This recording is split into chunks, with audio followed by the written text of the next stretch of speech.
For 5 centuries before the end of the Second World War, the West had been expanding. Its missionaries, its pilgrims, its soldiers, its explorers pouring out from its shores to cross oceans, settle new continents, build vast empires extending out across the globe. But in 1945, for the first time since the age of Columbus, it was contracting. Europe was in ruins. Half of it lived behind an iron curtain, and the rest looked like it would soon follow. The great Western empires had entered into terminal decline, accelerated by godless communist revolutions and by anti-colonial uprisings that would transform the world and drape the red hammer and sickle across vast swaths of the map in the years to come. Against that backdrop, then as now, many came to believe that the West's age of dominance had come to an end, and that our future was destined to be a faint and feeble echo of our past. But together, our predecessors recognized that decline was a choice, and it was a choice they refused to make. This is what we did together once before, and this is what President Trump and the United States want to do again now, together with you. And this is why we do not want our allies to be weak, because that makes us weaker. We want allies who can defend themselves so that no adversary will ever be tempted to test our collective strength. This is why we do not want our allies to be shackled by guilt and shame. We want allies who are proud of their culture and of their heritage, who understand that we are heirs to the same great and noble civilization, and who together with us are willing and able to defend it. And this is why we do not want allies to rationalize the broken status quo rather than reckon with what is necessary to fix it. For we in America have no interest in being polite and orderly caretakers of the West's managed decline. We do not seek to separate, but to revitalize an old friendship and renew the greatest civilization in human history. What we want is a reinvigorated alliance that recognizes that what has ailed our societies is not just a set of bad policies, but a malaise of hopelessness and complacency. An alliance is the alliance that we want is one that is not paralyzed into inaction by fear. Fear of climate change, fear of war, fear of technology. Instead, we want an alliance that boldly races into the future. And the only fear we have is the fear of the shame of not leaving our nations prouder, stronger, and wealthier for our children.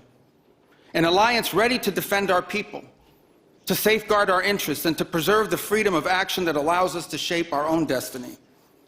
Not one that exists to operate a global welfare state and atone for the purported sins of past generations. An alliance that does not allow its power to be outsourced, constrained, or subordinated to systems beyond its control.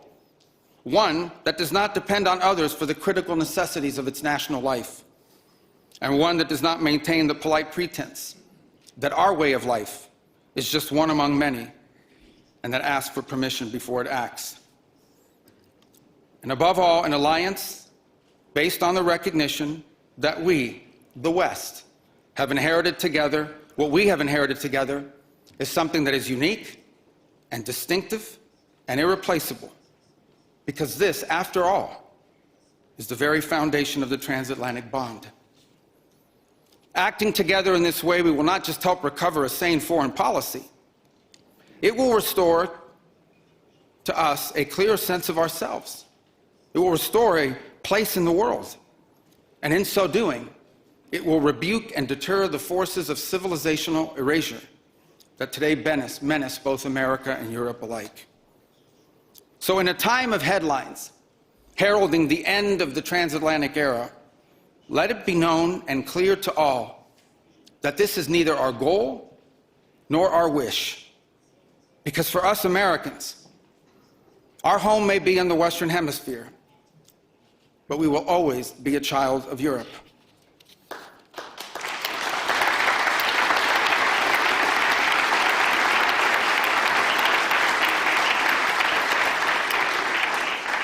Our story began with an Italian explorer whose adventure into the great unknown to discover a new world brought Christianity to the Americas and became the legend that defined the imagination of our pioneer nation.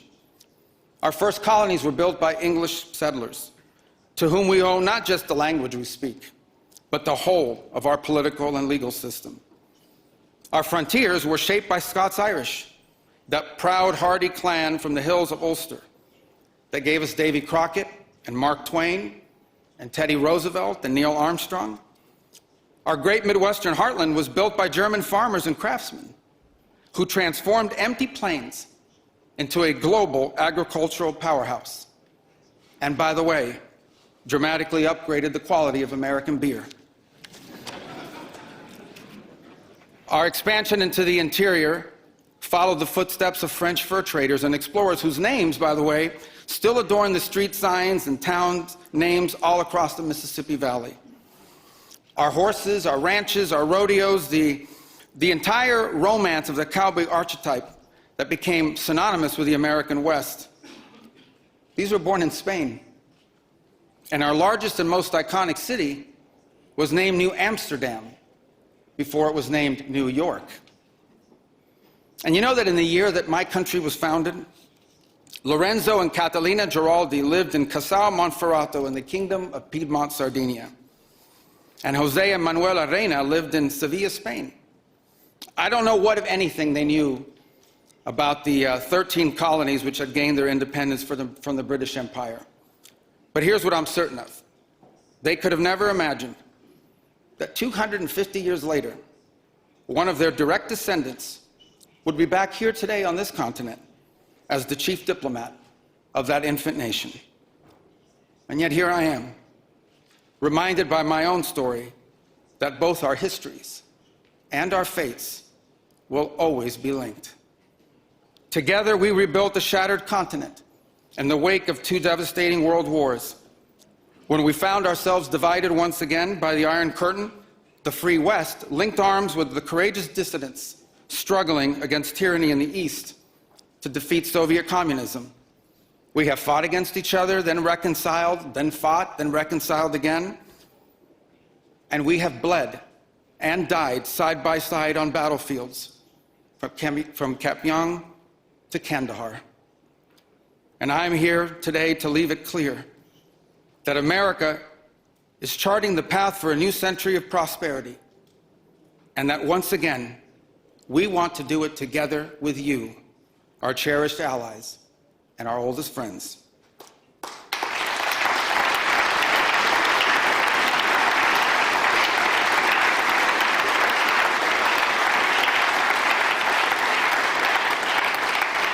We want to do it together with you, with a Europe that is proud of its heritage and of its history, with a Europe that has the spirit of creation and liberty that sent ships out into uncharted seas and birthed our civilization, with a Europe that has the means to defend itself and the will to survive.